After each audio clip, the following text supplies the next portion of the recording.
नमस्कार दर्शक बंधु मु सत्यजित आपन को स्वागत करुच्ची द एसेंस शो को। तो आज आम आपण गोटे बढ़िया वीडियो नहीं आसु। जदि आपण मैंने बज्री पक्षीर पालन करने को चाहूँगी गोटे जोड़ा पक्षी नहीं अनेक गुड़े पक्षी आप बनवा चाहूँगी कि गोटे बिजनेस बा व्यवसाय करने को चाहूँगी तो ये वीडियोटी को शेष पर्यटन देखूँ। आम आज आसी पहुँचीचु बसंतिया ग्रामर सुमित सुमन मैकाप पाखे जी किछि दिन तले गोटे जोड़ा पक्षी आज अनेक पक्षी पालन कर आसतु ताको सहित किछि कथा हबा एवं ताको पचारबा केमिते व्यवसाय करियबो।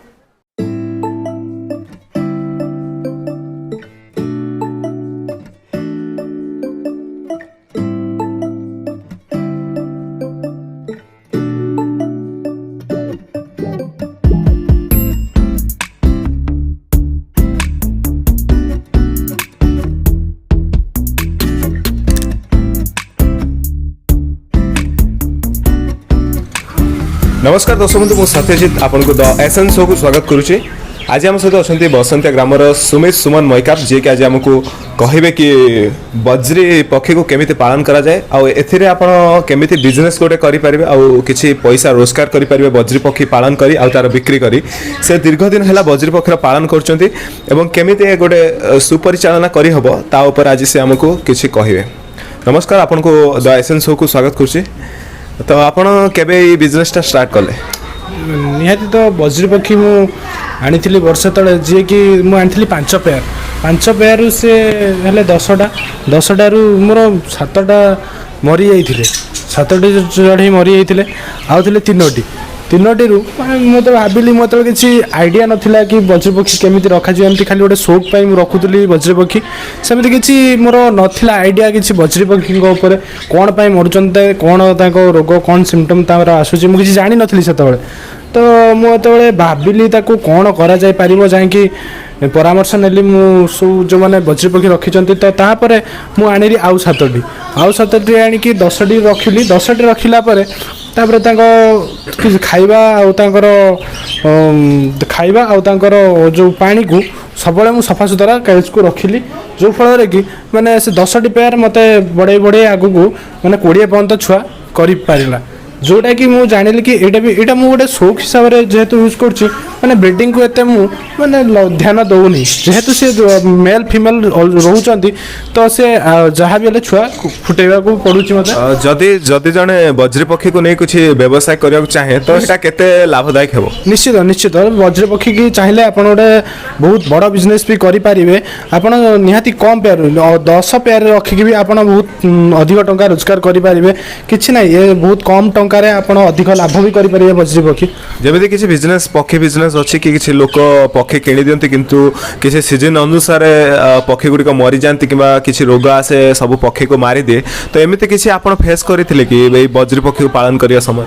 नहीं प्रथम तो मुझे जो बज्री पक्षी आनी तो प्रथम मोर मुझे जानी नी बज्री पक्षी आइडिया किसी नाला तो से मोर बज्री पक्षी मरते जो बज्री पक्षी किसी आइडिया आसला तो तापर मुझे देखी नहीं चढ़ी किसी मरबार कि किसी रोग आसबार मुझे देखी नहीं।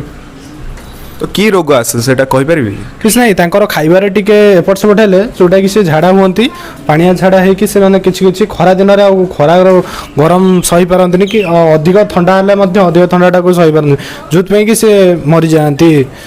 जदि जदि आम गोटे जोड़ा बज्री पक्षी आणुचंती तो आमको कौन कौन दरकार तांको पुणी तांकर ब्रीडिंग करी तांकर छुआ करया पई तो आमको कौन इक्विपमेंट्स दरकार आ कौन दाना दरकार कौन मेडिसिन्स दरकार आ केते टंका मासिक खर्च हबो ता ऊपर गोटे स्मॉल विवरण दियो। किसी नहीं आपड़ जदि गोटे पेयर आणुचंती 2टी खाइबार तो बेसी नहीं दाना किलो आपनकर पड़ी जीवो मार्केट रे 40 टंका रो 50 टंका प्रथमे आमे आनिले प्रथमे आमे 2टी माने गोटे जोड़ा पक्षी आनले तापरठू कौन कौन दरकार किसी नहीं आपड़ जो गोटे पेयर चढ़े आणवे तो गोटे गोटे 4x4 कि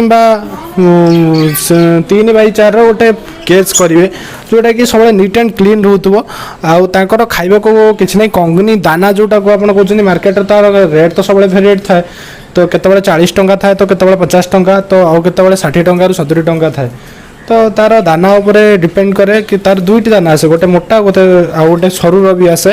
ତ ସେମାନେ ସେ ଖାଇଥାନ୍ତି, ଗାଜର ଖାଇଥାନ୍ତି, ଭାତ ବି ଆପଣ ଦେଇପାରିବେ, କିଛି ଅସୁବିଧା ନାହିଁ, ଭାତ ବି ଖାଇବେ ସେ ସଉକରେ।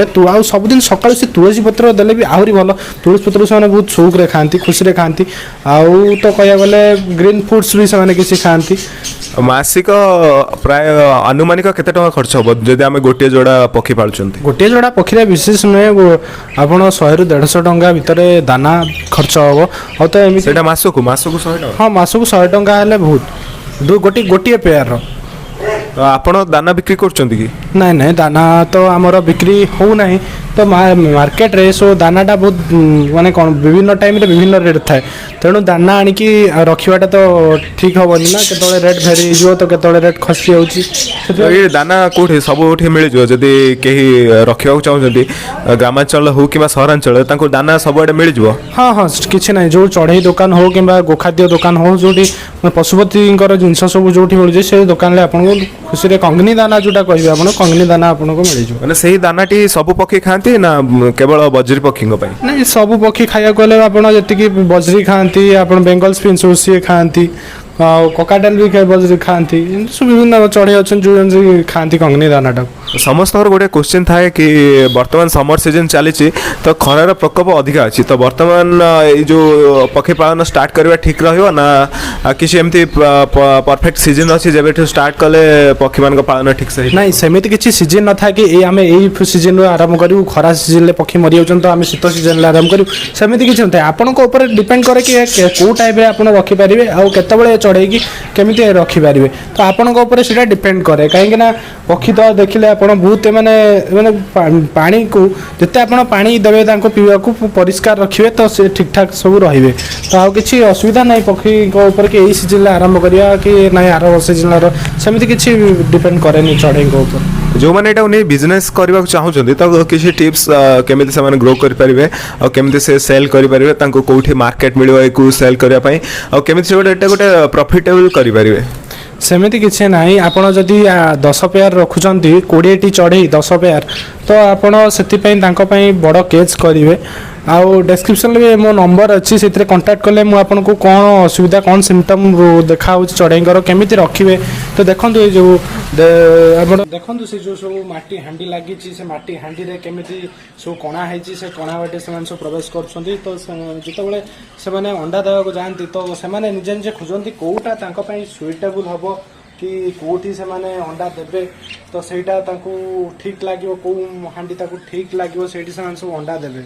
ତ ଏ ଯେଉଁ ଆପଣ ତ ଦେଖୁଛନ୍ତି ଦିଆଯାଇଛି ଯେଉଁ କ୍ୟାଲସିୟମ୍, ଯେଉଁଟାକି ତାଙ୍କ ପାଇଁ ବହୁତ ଉପକାରୀ ଜିନିଷ ଗୋଟେ। କ୍ୟାଲସିୟମ୍ ସେମାନେ ଖାଇଲେ ତ ତାଙ୍କ ପରଫର ଯେଉଁ ଝଡ଼ୁଥିବ ସେଇ ପରଫର ଝଡ଼ିବନି। ଆଉ ସେମାନେ ମେନ୍ ତ ସେମାନେ ପ୍ରିପାରେସନ୍ ହୁଅନ୍ତି ଯେତେବେଳେ ଅଣ୍ଡା ଦେବାକୁ, ତାଙ୍କ ପାଇଁ ସବୁଠୁ ଭଲ କ୍ୟାଲସିୟମ୍ କାମ କରିଥାଏ, ଯେଉଁଟାକି ତାଙ୍କ ଅଣ୍ଡାକୁ ଷ୍ଟ୍ରଙ୍ଗ ଆଉ ବେଶୀ ଅଣ୍ଡା ଦେବାର କ୍ଷମତାକୁ ବୃଦ୍ଧି କରିଥାଏ କ୍ୟାଲସିୟମ୍।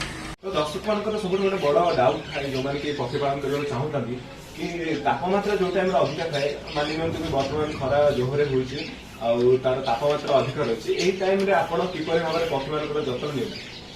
ସେ ଯେଉଁ ପକ୍ଷୀମାନେ ସବୁ ରହୁଛନ୍ତି ତ ତାଙ୍କର ଯେତିକି ତାପମାତ୍ରା ଦରକାର ତାଠୁ ଅଧିକ ହେଲେ ତ ତାଙ୍କୁ ସବୁଦିନ ଟିକେ ଟିକେ ପାଣି ମାରିକି ଗାଧୋଇ ଦେବା, ସ୍ପ୍ରେ ପାଣି ସ୍ପ୍ରେ ଥାଏ ତ ପାଣି ସ୍ପ୍ରେ ଟିକେ ଟିକେ ମାରିଦେଲେ ସେମାନେ ନିଜେ ନିଜେ ଗାଧୋଇ ଯାଆନ୍ତି, ତାଙ୍କ ଥଣ୍ଡାରେ ସବୁ ପରକୁ ବୁଝିକି ଗାଧୋଇ ଯାଆନ୍ତି।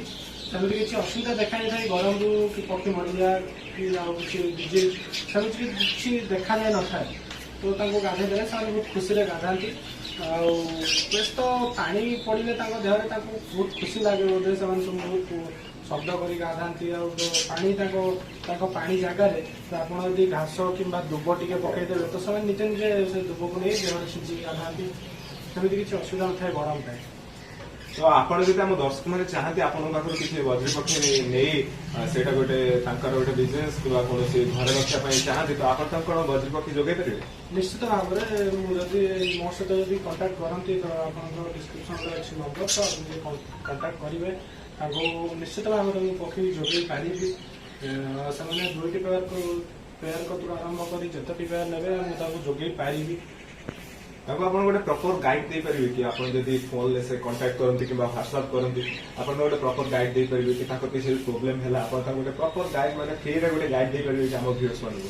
ନିଶ୍ଚିତ ଭାବରେ କାହିଁକିନା ମୁଁ ଯେତିକି ଦିନ ବି ହେଲାଣି ପକ୍ଷୀ ରଖିଲେଣି ଯାହା ବି ମୁଁ ଜାଣିଛି ମୋତେ ଯେ କଣ୍ଟାକ୍ଟ କରିବ ମୁଁ ନିଶ୍ଚିତ ଭାବରେ ସବୁ ମାନେ କହିପାରିବି କି କଣ ଅସୁବିଧା କଣ ସୁବିଧା ମୁଁ ତାଙ୍କୁ ନିଶ୍ଚିତ ଭାବରେ କହିପାରିବି। ତ ଦର୍ଶକ ବନ୍ଧୁ ଏଇଟା ଗୋଟେ ଭଲ କଥା ମୁଁ ସାର୍ଙ୍କ ନମ୍ବର ଡେସ୍କ୍ରିପସନରେ ବି ଦେଇଛି ଆଉ ସ୍କ୍ରିନ୍ ଉପରେ ଆପଣ ତାଙ୍କ ନମ୍ବର ପାଇପାରୁଥିବେ ଯଦି ଆପଣ ମାନେ ବଜରି ପକ୍ଷୀ ଚାହୁଁଛନ୍ତି ତ ତାଙ୍କ ପାଖରୁ ନେଇ ଆପଣ ଗୋଟେ ବିଜନେସ୍ ଷ୍ଟାର୍ଟ କରିପାରିବେ କିମ୍ବା ଘରେ ଗୋଟେ ସଉକ ହିସାବରେ ରଖିପାରିବେ।